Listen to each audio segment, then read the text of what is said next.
Strangers, I just sat here for a full minute having a brain fart. I couldn't remember a phrase for something I do pretty much daily. This is happening more and more. On the bright side, I'm having fewer actual farts these days thanks to Ritual and Symbiotic Plus. With brain farts, at least I can just act cool and aloof, like maybe my brain is filled with so many more important things that I don't even need to remember whatever it was I was trying to remember.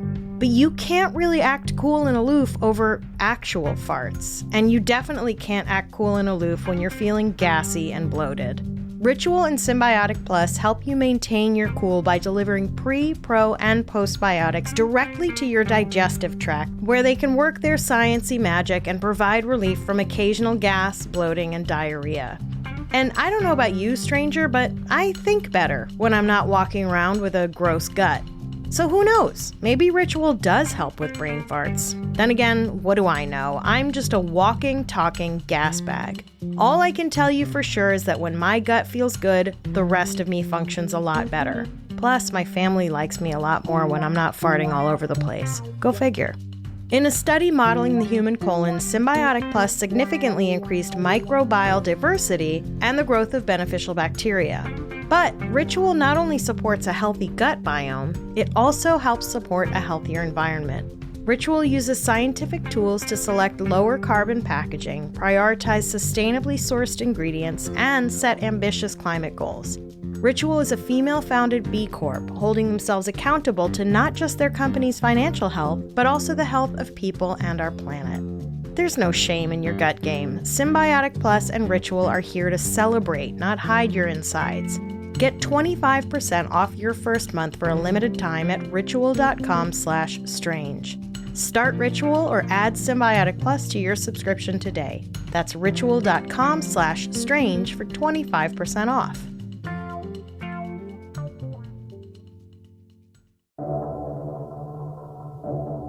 Have you ever seen something where it shouldn't be? Like, once I saw a bagel on top of a parking meter. That was odd. Or once I was walking through a department store parking lot in the middle of the city and there was a fish lying on the asphalt. Usually the experience will make you laugh or wonder, and then you just walk on. But what happens when the something is deep, deep in the middle of the woods? What happens when you are wandering in the wilderness and something presents itself that feels so out of place, so impossible, that all you can do is investigate and try to understand how it could have gotten there? But, stranger, should you? Welcome to Strange and Unexplained with me, Daisy Egan. I am someone who thinks wandering in the woods is best left to the chipmunks and cryptids.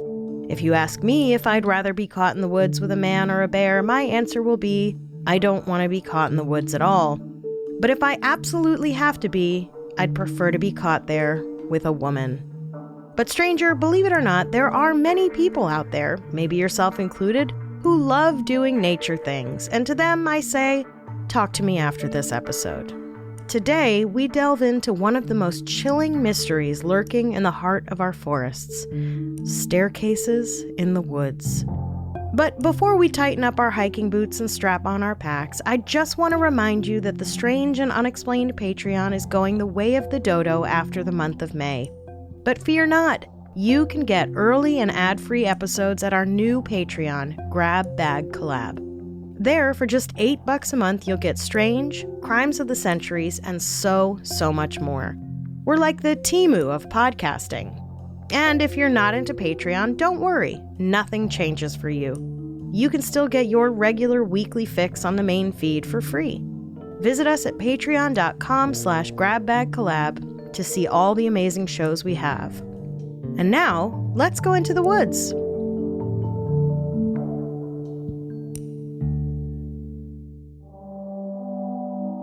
For all their historical controversy, what with the whole people already living on the land for centuries and getting, relocated, not to mention the shameful irony in needing to pass laws to protect the literal planet we need for survival, our national parks are a point of pride.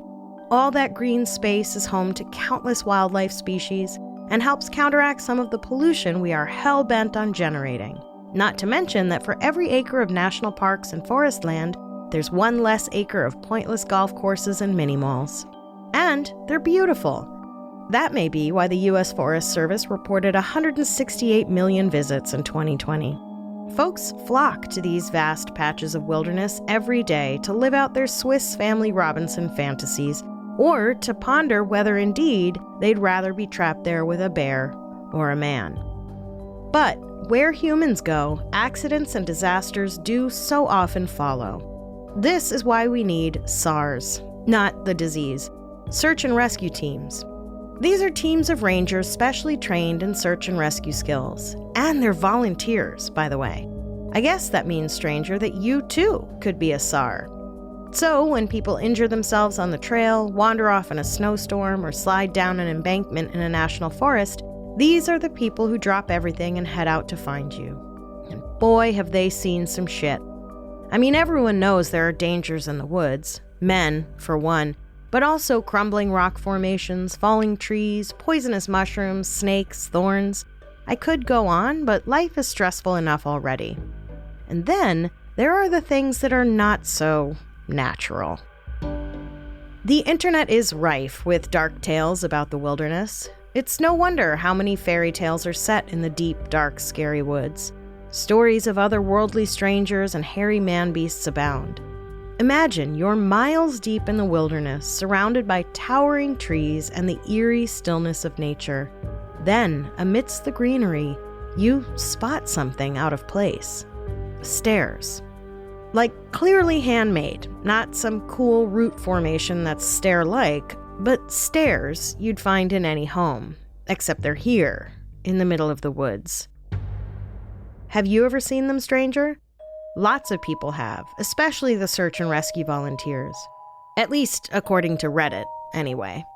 Our journey down this eerie rabbit hole begins with an unsettling account from a Reddit-using SARS volunteer named Carrie Hammond, who goes by the username Search and Rescue Woods.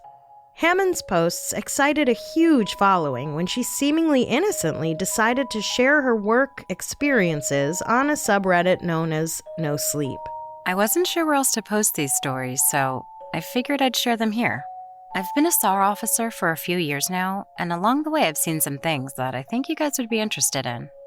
The first story from Hammond was posted in 2015 and starts off with the tragic disappearances and accidental deaths that one might expect from wilderness rescue personnel. But then the stories take a harrowing and decidedly supernatural turn, with sightings of a man with only blackness where his eyes should be. Slender Man, anyone?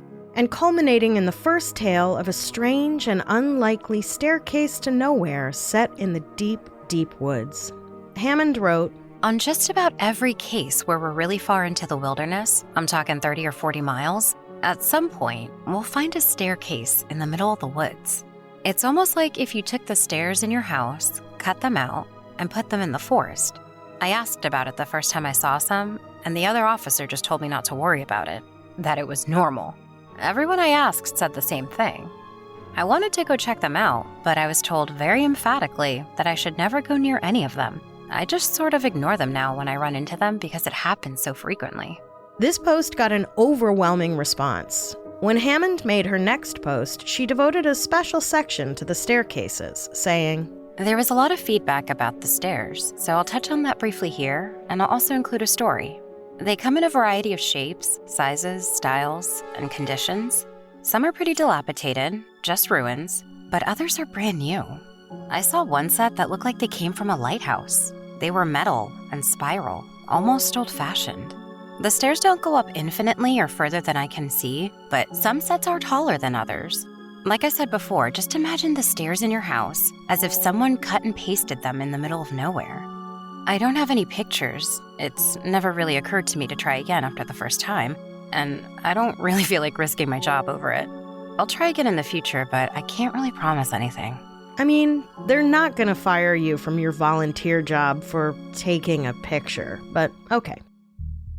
Hammond continued to post another 5 times over the next month or so, titillating readers with a kind of greatest hits of her weirdest experiences in search and rescue, each more bizarre than the last. prominent in each of these posts was an example of an eerie, lone standing staircase, though not, of course, any photographic proof. I can see from here that whatever this thing is has straight edges. And if there's one thing you learn quickly, is that nature rarely makes straight lines. I point it out, but she doesn't say anything. She just hangs back and lets me wander over and check it out. I get within about 20 feet of it, and all the hair on the back of my neck stands up. It's a staircase in the middle of the fucking woods. In the proper context, it would literally be the most benign thing ever. It's just a normal staircase with beige carpet and about 10 steps tall. But instead of being in a house, where it obviously should be, it's out here, in the middle of the woods. The sides aren't carpeted, obviously, and I can see the wood it's made of. It's almost like a video game glitch where the house has failed to load completely and the stairs are the only thing visible. I stand there, and it's like my brain is working overtime to try and make sense of what I'm seeing. My trainer comes and stands next to me, and she just stands there casually, looking as if it's the least interesting thing in the world. I ask her what the fuck this thing is doing here, and she just chuckles. Get used to it, rookie. You're gonna see a lot of them. I start to move closer, but she grabs my arm, hard. I wouldn't do that, she says. Her voice is casual, but her grip is tight, and I just stand there looking at her. You're gonna see them all the time, but don't go near them. Don't touch them, don't go up them, just ignore them. Carpeting? In the woods? Could you imagine what a nightmare that would be to keep clean? In my house, what with the animals and children and adults with hair, the rugs are best viewed from the distance of one's full height. We are vacuum killers at my house. We have routinely ruined vacuum after vacuum. Modern dirt removal appliances are simply not up to the task of sucking up the detritus of our busy, dirty lives. I could really use some of whatever supernatural power keeps these carpeted stairs in the middle of the woods clean. Or, at the very least, a Shop Vac sponsorship. Not one mention of a grape juice stain, strangers, or a discoloration where the dog has peed. I mean, that might be the most implausible part of this whole thing. A staircase in the woods with what is recognizably beige carpeting? Also, how boring. One would have hoped that a randomly occurring set of stairs to nowhere in the wilderness at least feature carpeting like that in the Overlook Hotel from The Shining. Or pink shag. Anything but beige. Then again, beige might actually be the scariest color. It is the color of Band-Aids, institutional walls, and boomer pants, after all. Anyway, the point is, after Hammond's initial brave, whistle-blowing confession about the stairs that go nowhere, similar stories began to pop up, and even newspapers began to cover the phenomenon. Though, to be fair, it was papers like The Mirror, so, not exactly the New York Times. And then the people our government is most afraid of, TikTokers, picked up the story, and soon it seemed everyone everywhere was talking about creepy staircases in the woods. The staircases to nowhere, which is only slightly less awful than Led Zeppelin's Stairway to Heaven, evidently appear with unsettling frequency, baffling and scaring even the most seasoned search and rescue volunteers. But one thing all those volunteers seem to agree on is the unspoken rule that's strictly enforced among those in the know. You've heard it a couple times now, stranger. Leave the staircases alone.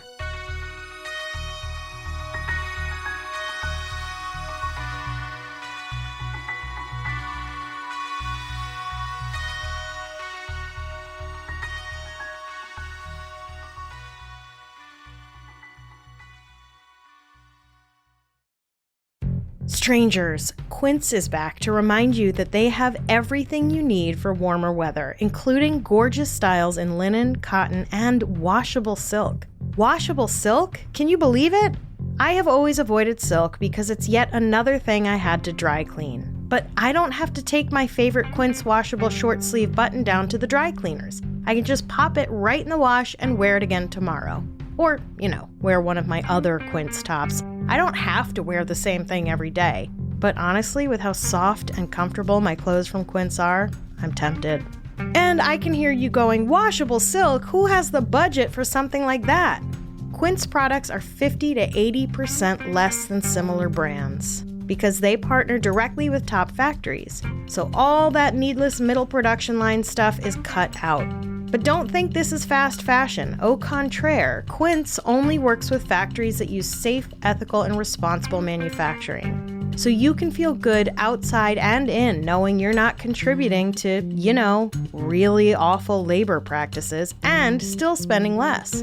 Get warm weather ready with Quince. Go to quince.com/strange for free shipping on your order and 365-day returns. That's QUINCE.com/strange to get free shipping and 365-day returns. Quince.com/strange.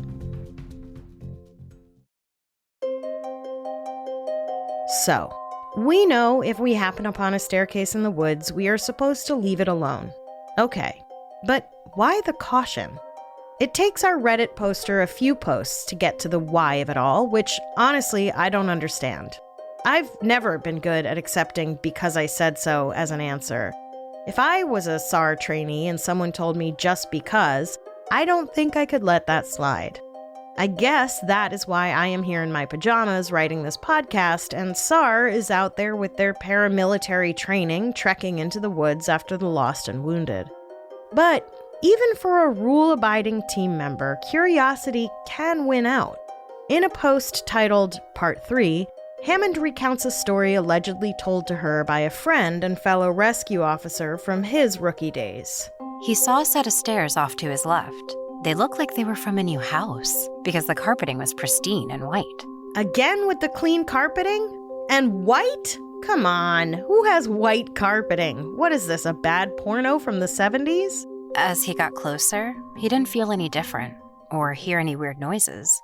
He was expecting something to happen, like bleeding from his ears or collapsing. Bleeding from the ears? Jesus Christ, lady, it's just a staircase. But he got right up next to them and didn't feel anything. The only thing he said that was odd was that there was absolutely no debris on the steps. No dirt, leaves, dust, anything. And there didn't appear to be any signs of animal or insect activity in the immediate area, which he found strange. Making sure his radio was on, he slowly climbed the stairs. He said it was terrifying because of the way they'd been stigmatized. He wasn't really sure what was going to happen to him. He joked that half of him expected to be teleported to some other dimension, and the other half was watching for a UFO to come swooping down. The least this guy could have done was provide some kind of map to these stairs. I want to take a staircase to another dimension. Please, any dimension but this one. But he got to the top with little effort, and he stood there looking around. But he said the longer he stood on the top step, the more he felt like he was doing something very, very wrong. He described it as the feeling you'd get if you were in a part of a government building you have no business being in. As if somebody was going to come and arrest you or shoot you in the back of the head at any second. I'm pretty sure you won't get shot in the back of the head just for being in the wrong government building. Although, these days, Lord only knows. I mean, I have a healthy distrust of the government, I guess, but it's more like I imagine a Karen or an older security guard telling me to move it along, ma'am. You know what I mean? Hammond continues. He tried to brush it off, but the feeling got stronger and stronger. And that's when he realized that he couldn't hear anything anymore. The sounds of the forest were gone, and he couldn't hear his own breathing. It was like some kind of weird, awful tinnitus, but more oppressive. He climbed back down and rejoined the search and didn't mention what he'd done. So, the stairs made Hammond's colleague deaf. I guess she wasn't far off with the whole bleeding ears paranoia. Or they made the forest silent. Or maybe the guy experienced an anxiety-related dissociative episode that manifested as a sort of dulling of sound. But hey, what do I know? Again, that is a rhetorical question. Please don't DM me with a list of all the things I don't know. Literally, no one has time for that. And even though Hammond said this guy didn't mention what he'd done, apparently what happens on the staircases in the woods does not stay on the staircases in the woods. His trainer was waiting back at the Welcome Center after the search ended for the day, and he cornered my buddy before he could leave. He said his trainer had this look of intense anger, and he asked what was wrong. "You went up them, didn't you?" My buddy said it wasn't phrased as a question. He asked how his trainer knew. The trainer just shook his head. "Because we didn't find her. The dogs lost her scent. My buddy asked what that had to do with anything. The trainer asked how long he'd been on the stairs, and my buddy said no more than a minute. The trainer gave him this really awful, almost dead-eyed look and told him that if he ever went up another set of stairs again, he'd be fired immediately. So apparently the team was searching for a missing girl when this interlude occurred. And from the point of view of the trainer, this rookie's detour was the number one reason the girl remained lost. Now, I'm no search and rescue expert, but how in Satan's nipples is one man ascending a woodsy staircase the reason that a lost girl is not found? Pass the buck much?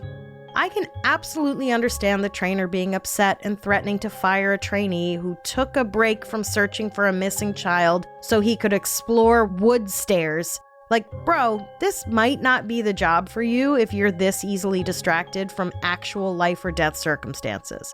On the other hand, it feels super inappropriate to be like, it's your fault my trained team of experts didn't find the missing person they were assigned to find because you, untrained noob, decided to get your steps in the forest.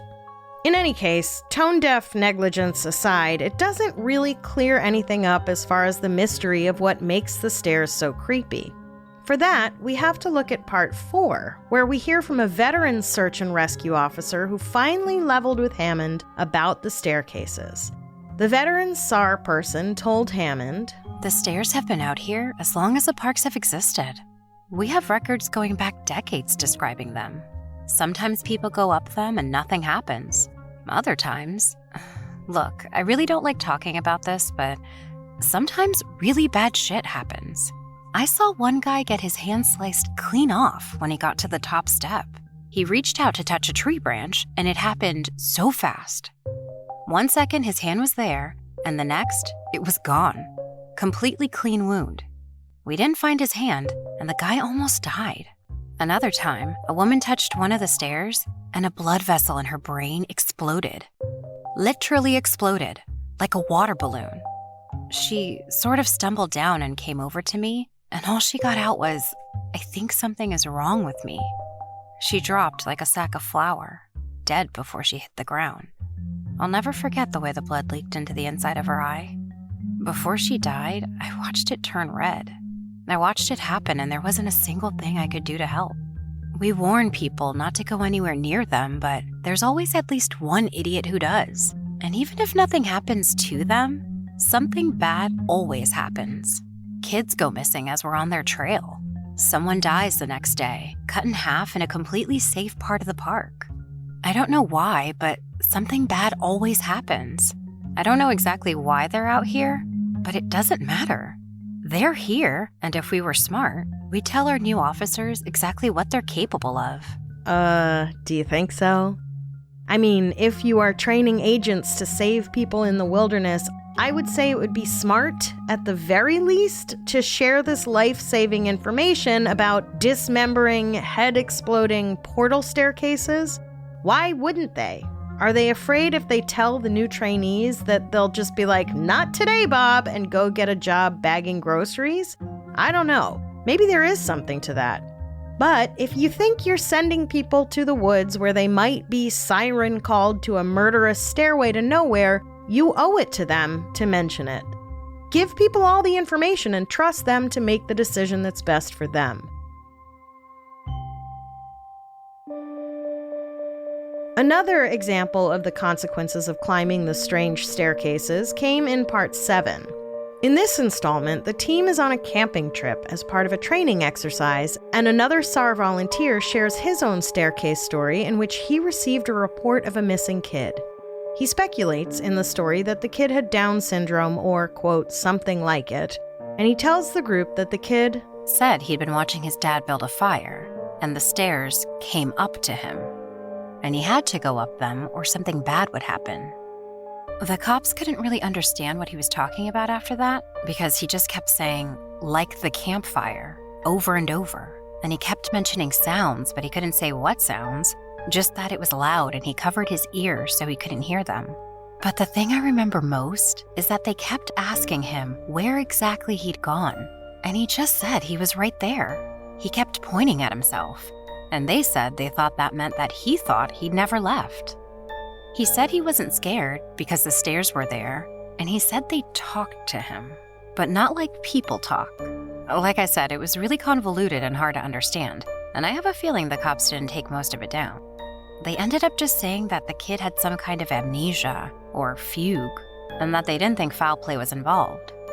Doesn't really explain why he came back a week later perfectly fine without a speck of dirt on him and well fed, but hey, what the cops say goes.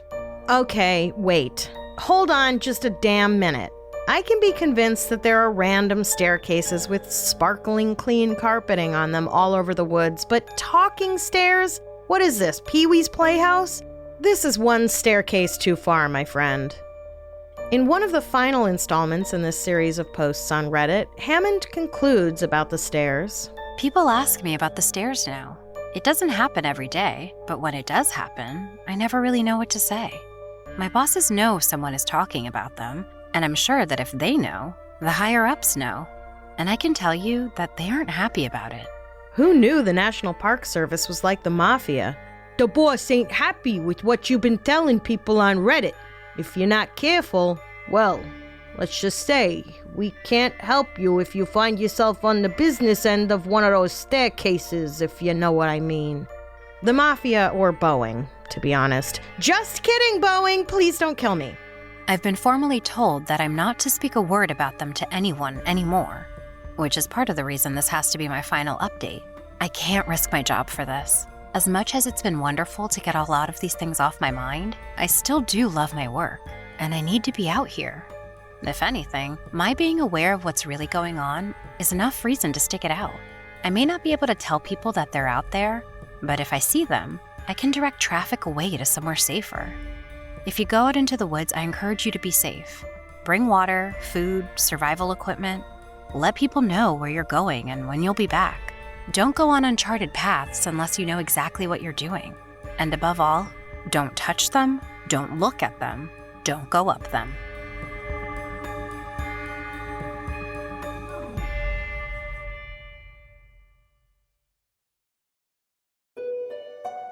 So, we know the stairs are out there. We know, above all else, not to go near them if we see them. But God forbid we get some kind of map or guide or pictures to help us know what exactly to steer clear of. Though, to be fair, I would imagine a random staircase in the woods is pretty self-explanatory. I guess I don't actually need pictures of staircases to be able to identify random ones in the woods. But, strangers, are they out there? If you research these instances of staircases in the woods, you will discover pretty quickly that in spite of the voluminous comment threads with similar content and all the hype, these stories are impossible to corroborate. That's because the stair stories posted by Carrie Hammond are all fiction. At least according to Hammond in her interview with journalist Stephen Hickey in the online forum UK Horror Scene. In the interview, Hammond acknowledges that she is a fiction writer who was heavily inspired by the work of David Paulides, a writer and investigative journalist who worked as a police officer in San Jose, California in the 1980s. Paulides, drawing from his experience in law enforcement and journalism, wrote and self-published a number of successful books about Bigfoot. He then created a series called Missing 411 about the questionable nature of missing persons cases in the wilderness.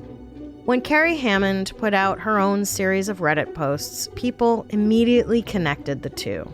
According to Hickey's article, quote, "The events in Paulides' book and the Search and Rescue Woods series are so similar that he has been asked multiple times about stairs in the woods and other Sarwood stories at public speaking engagements. It became such a problem that Hammond has had to include a disclaimer at their Tumblr blog and recently commented, "It is with great regret that I think back to the initial impact that my stories had on Paulides' work. I have, of course, apologized, but unfortunately, I suspect that irreparable damage has been done as far as our potential friendship goes. I hope this isn't the case. I also hope that in the future, my fans will express my feelings on this to him. He is my greatest inspiration. Without him, these stories would not exist." Carrie Hammond made it all up. And hey, no shade, that's what writers do. But usually writers let you know if what they're telling you is fiction. Is Carrie Hammond even a SAR professional? seems from recent posts that she works doing closed captioning. Not the most adventurous or outdoorsy of professions, but hey, as someone who can't hear a goddamn thing these kids on TV are saying these days, I appreciate me a closed caption. So, all of those stories, not just the ones about the staircases, but the lost kids and disoriented hikers, the cliff falls and gruesome wilderness deaths, were all made up by Hammond. Hammond's approach was clever, to be sure. She put her stories out there and figured out what people were into so she could write more of that. Is it possible that in doing so, she single-handedly created the stairs in the woods myth? Is it possible her readers and followers on Reddit were so hungry for tales of this kind that they gave the myth life by making up their own stories about staircases in the woods, lending credence to what Hammond was posting? Did this one person unwittingly create the home construction feature equivalent of Slender Man? I'll see your terrifying child-eating faceless figure with tentacles coming out of his back, and I'll raise you scary stairs. And why stairs? Why is that the myth that found traction with the horror community? In Stephen Hickey's UK horror scene interview with Hammond, Hammond offers this explanation. First, they tap into the natural fear of nature and modern man. We're a civilized bunch, and we have shaped the world to our own will. But there are still those places in the world, older than our society, that maintain their original primal form. Places that are dangerous, without the artificial safety we have built into our own habitat. In the depths of the woods, it's easy to feel both alone and completely surrounded. It's a place devoid of human contact, utterly isolated, yet still teeming with life. It's just that this life is the savage, instinctive kind, the sort that thrives in the kill or be killed environment of the wild. I mean, TBH, that's less about why stairs are scary and more about why the woods are scary, but potato, I guess. So what is the real phenomenon here? Is it the random creepiness of something being very much out of place, like a staircase to nothing found deep in the woods? Or is it the way human beings will manipulate our belief systems to contain something highly improbable if that thing can speak to a deeply held fear? We seem like rational creatures, but what happens to logic and rational thought when we can examine our anxiety, externalize it, and even exercise that fear through something irrational? Maybe this is why human beings love stories so much, especially horror stories. Horror tales don't just help us look at our anxiety, though. They also make us feel alive. Maybe that's why outdoorsy people get so outdoorsy. Going deep in the forest by oneself is far from rational behavior, but it makes us feel alive. Perhaps this is why, in spite of 40 million Americans having anxiety, we will still watch TV and movies and read books and listen to podcasts that scare the pants off of us. We need the fear to feel alive. We will believe a lie if it gives us what we need. We will dive headfirst into a collective fantasy as long as it's a good one and has a charming narrator. Won't we, strangers?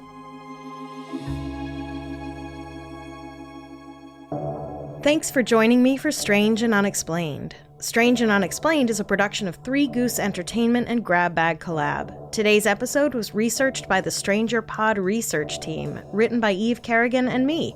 Editing help from Amber Hunt, and audio engineering by Henry Lavoie. For early ad-free episodes of Strange and Unexplained, check us out at patreon.com/grabbagcollab. $8 gets you early ad-free Strange and early ad-free Crimes of the Centuries from Amber Hunt. But if you love ads, you can keep them. And for just $5, you'll get Dear Daisy, a podcast about secrets, The Catalyst, and Shut the F Up, Nick Lachey with me and Broadway sensation Ellen Marsh.